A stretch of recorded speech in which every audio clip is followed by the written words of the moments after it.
안녕하십니까. 부동산 엑스파일 굿모닝 신소장의 신소장입니다. 여러분 잘 지내셨죠? 지금 2017년 10월 2일입니다. 네. 10일간의 어마어마한 추석 연휴가 있는 날이죠. 지금 저희 부동산 같은 경우에서도 여기가 그 직장인분들의 사이클을 따라갈 수밖에 없거든요. 사무실 전문으로 하다 보니까 그러다 보니까 참 손해보는 게 많이 있습니다. 물론 제가 요식업을 한다던가 혹은 기타 업종을 한다고 한다면 추석이라는 게 예를 들면 추석 대목이라는 게 있을 수도 있고, 그리고 추석날이 좀 기다려지는, 매출에 참 기다려주는 날이 될 수도 있는데, 저희는 부동산 중개업소, 특히 여기 같은 경우에서는, 제가 일하는 곳 같은 경우에서는 이게 직장인들 분께서 쉬면 저도 쉬어야 됩니다. 어쩔 수 없어요. 그래서 주 5일제라고 합니다. 그래서 저희 지역 같은 경우에서는 부동산 중개업소에 공무원이라고 하죠. 근데 너무 안 좋은 것 같아요. 너무 안 좋은 것 같아요. 예전에 제가 업무를 봤던 곳은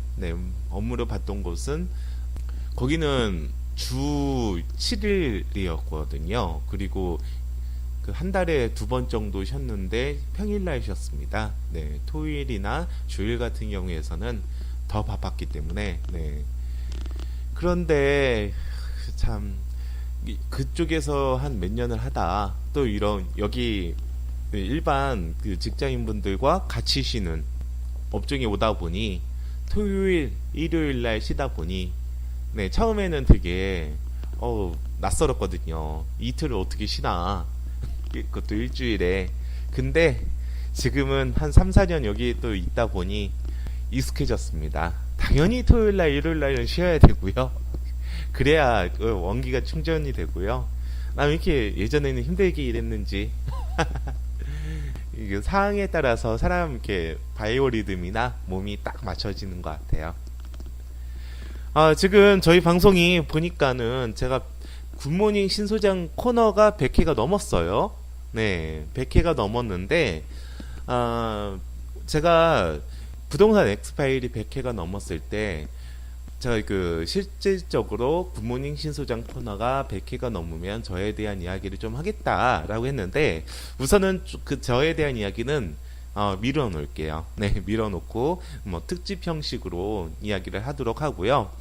저에 대한 신상을 이야기한다는 게 아니라 그냥 제가 어떻게 부동산 투자 생활을 해왔고, 그리고 사례들을 간단하게 이야기를 해보려고 합니다. 소회 형식으로 이야기를 해보려고 하는데, 우선은 제가 부동산 조무사의 세상 그 세 번째 방송을 하기 위해서 그거는 좀 차치하기로 하고요. 오늘 방송은 부동산 조무사의 세상 마지막 방송과, 그리고 그때 화두가 됐었던 우리가 공영개발에 있어서의 이른바 이주대책 기준일에 대해서 이야기를 드려보도록 하겠습니다. 그러니까 오늘은 공영개발에 대해서의 투자 포인트를 잡는 그런 방송이 될 수 있겠죠. 그럼 오늘 방송 시작해 보도록 할게요. 제가 부동산 조무사들의 세상에 지금 가계약금 얘기를 했던 그분과의 이야기입니다. 그 블로그에 제가 댓글들을 달았고, 그분이 연락처를 알려줘서 제가 카톡을 간단하게 했는데, 이분하고 저하고는 예전에도 한번 티격태격 한 적이 있었습니다.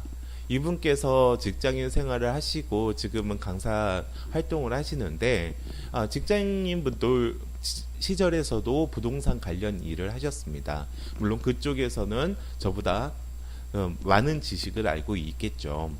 그분께서 이른바 세이노의 카페죠. 세이노의 가르침이라는 그 카페에 글을 올렸습니다. 이글 저글 올렸는데 자신의 투자 생활을 하는 글을 올렸습니다. 그리고 제가 배울 것도 많이 있고 그런데 그분이 이런 워딩을 올렸습니다. 공법의 최고 권위자 vs 자기랑 우리가 그 경제자유구역청에 투자를 했던 그 물건으로 티격태격했다, 싸웠다라는 이야기를 했고, 거기에서 가장 화두가 됐던 것은 이주 대책 기준일에 대해서의 싸움을 했습니다. 자, 여기서 이주 대책 기준일이라는 건 뭘까요? 이주 옮긴다는 거죠. 대책 무엇을 대책을 세운다. 네, 그 대책이 맞습니다. 네, 기준일 어떤 기준점을 잡는 일자를 말씀을 드리는 거죠. 네. 우리가 공영 개발이든 아니면은 재개발 재건축이든 어떤 개발을 했을 때 그 사업 시행자는 기존에 거주하고 있는 주택을 소유하고 있고 거주하고 있는 사람들한테 이주 대책을 세워줘야 됩니다. 재개발 재건축 같은 경우에서는 특히 재개발 같은 경우에서는 그 이주 대책이라는 것은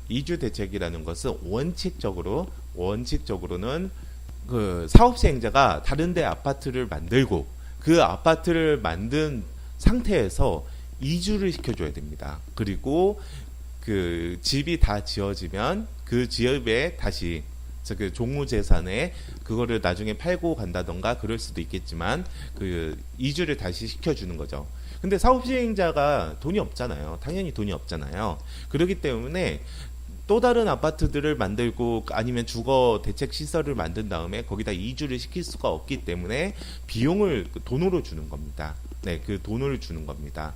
그래서 뭐 주거 이전비나 이주비 같은 경우 주 이주비 같은 것들을 주는 거고, 그리고 뭐 세입자 있을 때 주는 것들도 있고요. 네, 그런 것들은 원칙적으로는 다른 아파트를 만들고 그리고 기존의 사업지에 있던 사람들을 그쪽으로 이전을 시켜주는 것이 원칙이지만 그게 안 되기 때문에 돈으로 주는 거죠. 네, 그런 게 있습니다.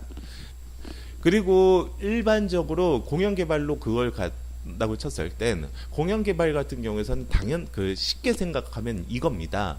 우선은 사업 시행자는 LH 같은 공기업이겠죠. 아니면은 뭐 SH나 아니면은 지자체나 국가가 될 수 있는데, 여하튼 그 공영개발은 일단의 땅을 판판하게 닦는 거예요. 닦고 뭐 그 이종 지구 단위 계획으로 인해서 여기 같은 경우에서는 상업지역, 여기 같은 경우에서는 주택지역, 주거지역, 공동주택 지역이나 아니면 우리가 잘 알고 있는 1층 상가, 2층 3층은 주택으로 만들어 가지고 그 공급을 해주는 것들. 네, 그렇게 해서 바둑판 형식으로 짜가지고 도시계획처럼 많이 만들어내는 거죠. 그렇기 때문에 뭐 동탄이나 아니면은 부천, 우리가 일기 신도시라고 할 수 있는 중동신도시나 아니면은 그 삼봉 같은 경우 보면은 건물의 노후도의 차이에 있어서 그렇지 딱 보면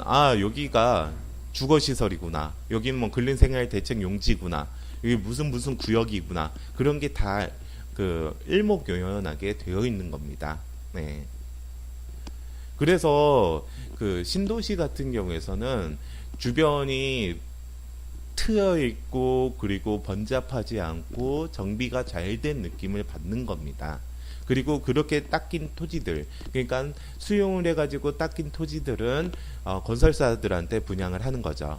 제가 그 요번 정부에서 그 일단의 토지, 그런 대단지의 토지의 아파트들이 가격이 오를 수밖에 없다는 것이 바로 그런 택지 정비가 이제는 없다는 거, 그거는 박근혜 정부부터 없다는 것과, 그리고 우리가 구도심의 택지 정비라고 할 수 있는 재개발 재건축을 지금 일반적인 상황에서 많이들 스톱을 시키고, 그리고 이른바 그 도시재생 뉴딜 정책이라고 해서 문재인표 그 정비 정책은 그런 일단의 토지를 만든다는 것이 아니라 그 기존에 있는 주택들을 개량을 하거나 보수를 하거나 정비를 한다고 하더라도 뭐 가로주택 정비 사업처럼 그 군소유 토지에 대해서 아파트를 올린다는 거. 네, 그렇기 때문에 대단지가 택지 공급이 안 되기 때문에 가격이 오른다라는 것을 제가 이야기를 드린 적이 있었습니다. 그거는 제가 보기에는 그게 좀 여러 뭐 이렇게 가격이 오른다 떨어진다의 여러 이론들이 있잖아요. 물론 체리피커라고 해서 이거 그 자기가 원하는 워딩에 맞춘 통계나 아니면 이론에 대해서 우리가 그 체리, 맛있는 체리처럼 그것만 이렇게 꼭꼭 집어가지고 그 제 주장의 근거 이론이나 아니면 근거 통계를 이야기할 수밖에 없습니다. 모든 부동산 그 전문가라고 칭하는 사람들은 예를 들면 선대인 씨도 마찬가지고요. 우리 2008년도에 부동산 대폭락 시기가 온다라는 그 책을 냈을 때에 여러 통계나 이론들 그리고 그것을 반대로 한 부동산 대폭등의 시기가 온다라고 책을 낸 사람이 있습니다. 그분 기억이 안 나는데 그분이 주장했던 이론들이나 통계 같은 경우에서는 다 각기에 일리가 있고 맞는 말들을 한 겁니다. 근데 성대인 씨의 책의 쓰레기라고 저는 생각을 했던 것은 그 페이지의 반수 정도가 금융상품을 추천을 하는 그 페이지로 그 이론에 대한 쓰레기가 아니라 그 이론 같은 경우에서는 저보다 훌륭하시고 그리고 학벌이나 학렬이 좋으신 분이기 때문에 제가 뭐라고 말씀 못 드리겠지만 그 책 구성 자체가 그렇게 좋진 않다라는 얘기 쪽으로 말씀을 드린 거고요. 여하튼 이야기가 또 이렇게 갔는데 도시를 LH나 아니면은 SAH 그 서울지방 그 공사잖아요. 네, 그런 식으로 그 토지를 그 사업 시행자가 돼서 토지를 바둑판으로 닦았을 때 기존에 살고 있는 그 사람들의 주거가에 대해서 이주대책 기준일을 따져봐야 됩니다. 이주대책 기준일 전에 들어와야 소위 말해서 쩐이 되는 딱지를 받을 수 있다는 것이죠. 네. 네. 근데 그때 그분이 그 세이노 카페에서 올렸던 글이 자기가 그 항해 경제자유구역청인가요? 어디 쪽에 그 일단의 토지를 구입을 했습니다. 그리고 낙찰을 받은 거죠. 이것이 이주대책 기준일 전이기 때문에 이주대책 기준일이라는 것은 그때가 거기가 도시개발 사업, 택지 정비 사업지로 지정 전이었거든요. 지정 전이었기 때문에 여기가 일반적으로 자기는 이주대책 기준일 전인의 이 물건을 경매로 취득을 했기 때문에 자기는 이주택지를 받을 수 있다라고 얘기를 했습니다. 근데 저는 당연히 이주택지를 받을 수 없다라고 얘기를 드렸죠. 그래서 서로 티격태격 싸웠습니다. 네, 거기 농업보상이나 농지보상이나 거기 농지로 돼 있었거든요. 그런 것들은 있었는데, 그런 것들은 받을 수가 있지만, 가장 핵심이 되는 이주자 택지를 받을 수 있는 이주대책 기준일 전에 이거를 취득한 건지, 아니면 후에 이거를 취득한 건지에 대해서의 논쟁이 들어갔습니다. 이주자 대책 기준일이라는 것은 공연 개발에 항상 문제가 되는 것입니다. 예를 들면 우리가 용산 지역 지금은 없어졌지만 그 특수 목적 회사를 만들어 가지고 그 드림허브였나요? 그 철도청 부지 거기 같은 경우에서도 물론 거기 철도청 부지가 있습니다. 그 부지 같은 경우에선 크게 뜨죠. 근데 그 도심권의 도시개발 사업이나 아니면은 택지 정비를 한다고 했을 때는 그런 일단의 큰 토지가 있고 그 주변에 있는 토지를 같이 하게 됩니다. 네. 그게 그 정설이거든요. 도시개발 사업 같은 경우에서는.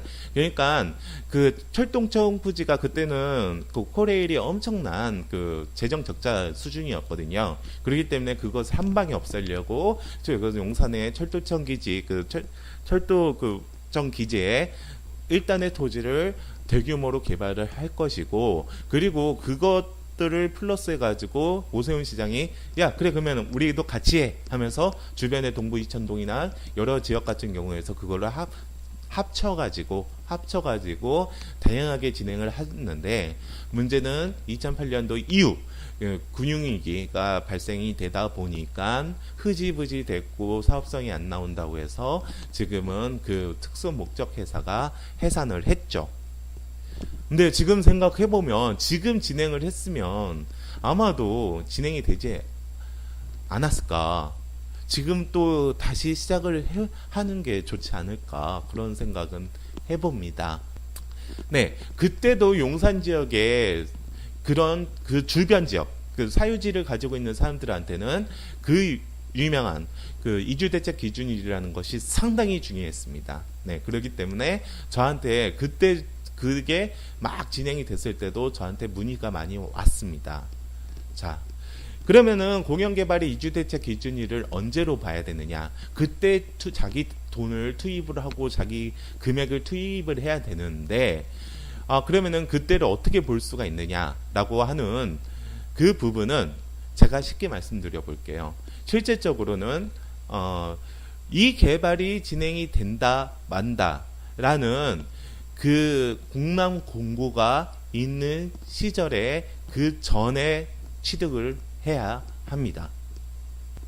물론 택지정비법에서는 그거에 대해서 3개월 전, 뭐 예를 들면 그 지방권은 6개월 전 그런 것 부분들은 있습니다. 근데 우리가 그 공지법에 따르는 여러 개발을 해도 그 공지법의 사업 인정을 받을 수가 있거든요. 공지법이라고 하는 것은 그 모든 개발에 대해서 그 안에 있는 일반 세입자나 아니면은 그 소유자들이 주택의 소유자들이 보상을 받아야 되잖아요. 네, 그 보상을 받아야 되는 근거 법령이 공공사업 공지법 취득 뭐 보상에 관한 법률인데 되게 길어요. 근데 공지법이라고 그 법률 기준으로 잡습니다. 그렇기 때문에 모든 사업지 같은 경우에서는 개발 사업 같은 경우에서는 공지법의 근거를 따지기 위해서 뭐 사업이 인정 고시를 받게 되는 거죠. 그러니까 어느 스타트를 시작해서 어느 지점까지 가면 공지법상 사업 인정 고시를 받기 때문에 거기에 대해서의 각종 의제를 받는다던가 아니면은 법률 보상에 대한 거를 공지법을 따르게 되는 그런 것들이 있습니다. 그래서 공법 같은 경우에서는 그 사업 인정 고시를 항상 보게 됩니다. 사업인정공시를 살펴보게 될 수가 있습니다. 근데 사업인정고시라는 것은 말 그대로 공지법의 그 기준을 잡는다는 거라고 볼 수 있겠죠. 우리가 공영개발 같은 경우에선 가장 중요한 게 첫 번째, 내가 보상을 받을 수 있느냐라는 거고, 두 번째, 어떻게 보상을 받느냐 이런 문제죠. 그렇기 때문에 우리가 소위 말해서 그 공영개발 같은 경우에선 딱지가 중요한데 그 딱지를 언제 받을 수 있느냐가 문제가 크고, 그리고 그 딱지는 물론 불법이지만 그 거래는 불법이지만 뭐 원매자에 대해서 1회 정도 오케이는 받을 수 있겠지만 소위 말해서 물딱지를 피하기 위해서는 어떤 방식으로 접근하느냐가 가장 중요한 부분입니다. 재개발 재건축 같은 경우에서도 물론 재개발은 약간 다릅니다. 약간은 다른 게 재개발 같은 경우에서는 토지만 구입을 한다라고 했을 때 면적 이상이 돼야 되고, 도로 부지 같은 경우에서도 어떤 면적 이상으로 받아야 되는다. 혹은 우리가 이게 분할이 됐을 때 뭐 예를 들면 신축 지분 쪼개기나 일반 지분 쪼개기가 됐을 때는 이게 조례를 살펴보아서 받을 수 있는 거냐 없는 거냐, 혹은 시행령까지도 봐야겠죠. 네, 그런 부분이 있겠지만 우리가 실제적으로 재개발을 투자했을 때 일반 재개발 지역에 갔을 때는 그냥 빌라 하나 구입을 해도 웬만한 건 다 받습니다. 네, 그렇기 때문에 그 부동산 중개업자가 그런 부분에 대해서 많이 알기 때문에 문제는 없습니다. 근데 뭐 재건축은 더 문제가 없죠. 재건축 같은 경우에서는 물론 지금 투기가율지구 내에서는 조합 설립 인가가 끝난 것들은 지금 그 아파트를 구입을 했을 때는 조합 승계가 안 되기 때문에 나중에 그냥 현금 청산을 받을 여지가 큽니다. 그런 부분들이 많이 있지만, 네. 그냥 일반 그냥 재개발이 처음 시작을 한다, 아니 재건축이 처음 시작이 될 거다라고 하는 것들이 예를 들면 지금 신시가지 아파트, 네. 거기가 지금 1단지에서 13단지가 16, 17, 18년도까지 30년 연한이 돼가지고 스타트를 할 수가 있거든요. 그러면 그쪽에 나는 투자하고 싶다라고 하면 그냥 아무거나 골라가지고 그 구입을 하나 되는 게 좋겠죠. 네, 그럴 경우에서는 조합 설립 인가 전이기 때문에 소위 말해서 네. 재건축에 따른 네, 그 딱지, 여기는 딱지가 아닙니다. 그 정확한 용어는 딱지는 아니지만 받을 수 있는 여지가 크지만, 그 공영개발 같은 경우에서는 워낙 그 타이트하기 때문에 이게 물딱지인지 아니면 이게 진짜 나오는 딱지인지, 네, 그런 것들을 정확하게 봐야 될 여지는 있습니다. 근데 제가 말씀드리고 싶은 건 너무 이야기가 갔는데요. 공영개발 같은 경우에서는 일반적으로 뭐 감정 평가를 받는다던가 그런 경우에서는 사업 인정 고시일 기준으로 잡는 건 맞고요. 그리고 이게 이주 대책 기준일을 잡는다고 했을 때 사업 시행자가 원칙적으로 잡지만 공지법에는 이렇게 나와 있습니다. 이 개발을 알 수 있는 이 개발이 진짜 이게 스타트 요이 땅 한다는 것을 알 수 있는 그 전에 주민 공람을 하거든요. 여기를 개발을 하겠다라는 공람 공고와 이후에 예정지를 지정을 하는데요. 그 예정지 이전에 취득을 해야 됩니다. 그렇기 때문에 그 이주자 택지나 그런 것들을 받으려면은 그 원주민이에요. 대부분 원주민이고 그렇게 해서 그 받을 수가 있다. 즉 우리가 지금 2부를 얘기를 할 거예요. 2부를 얘기를 할 때도 그건 사업별로 제가 말씀을 드려보도록 하겠습니다. 근데 그분은 쉽게 말씀드려서 그분은 지정이 우선은 경제자유구역으로 지정을 한 다음에 이 경제자유구역으로 지정한 다음에 그 다음에 도시개발법상 도시개발지역으로 지정이 됐거든요. 근데 그 도시개발지 지정이 되기 전에 이미 거기가 경제자유구역으로 지정이 됐기 때문에 원칙은 경제자유구역으로 지정을 됐던 그 전에 여기를 구역지역으로 만들겠습니다라는 공람 공고 이전에 취득을 했어야 이주자 택지를 받을 수가 있습니다. 그리고 우리가 소위 말해서 택지정비법으로 갔군요. 죄송합니다. 택지정비 법령으로 갔을 때 이 사람이 솔직히 지금 받았던 게 협의 양도의 택지거든요. 협의 양도인 택지 같은 경우에서는 말 그대로 이주자 택지보다 좀 더 높은 가격과 좀 더 떨어지는 변두리를 받는 겁니다. 그리고 그거 같은 경우에서는 그 면적의 일정 면적 이상으로 구역 지정, 이거는 예를 들면 택지정비 구역으로 지정이 됐을 그 전에 취득을 하면 되는 거죠. 네, 그리고 이 사람은 투기자를 이미 인정을 해주는 겁니다. 인정을 해주되 니네들이 수용 재결 같은 것도 안 하고 그냥 내가 말하는 대로 그거를 넘긴다고 한다면 아이고 착해라. 그래, 내가 말한 대로 넘기는구나. 그 토지를. 그러면은 내가 그 주변에 있는 토지에서 협의 양도의 택지를 주고 110% 조성원가의 110%라고 한다면 그 조성원가의 그나마 조금 110%라면은 이유는 얹어서 파는 거죠. 이주자 택지 같은 경우에서는 90% 수준이라고 하는데 그 90%가 문제가 되는 게 아니라 주요 요지를 받을 수 있다는 게 그 장점이죠. 이주자 택지는 그런 부분이 있고요. 그렇기 때문에 이주자 택지에 대한 프리미엄과 그리고 그 협의 양도인 택지에 대한 프리미엄의 차이가 많이 나는 겁니다. 네. 그런 부분들, 그러니까 그 사람은 이주 대책 기준이라고 소위 말하는 그 싸움에서는 틀린 이야기를 한 거다. 네, 이주자 택지를 받았어야 했는데 나중에 투기자한테도 기회를 주는 협의 양도인 택지를 받았기 때문에 그 사람은 틀린 거다라는 이야기를 하고 싶습니다. 이야기가 너무 많아졌는데요. 부동산 엑스파일 굿모닝 신소장의 신소장이었습니다. 여러분 감사합니다.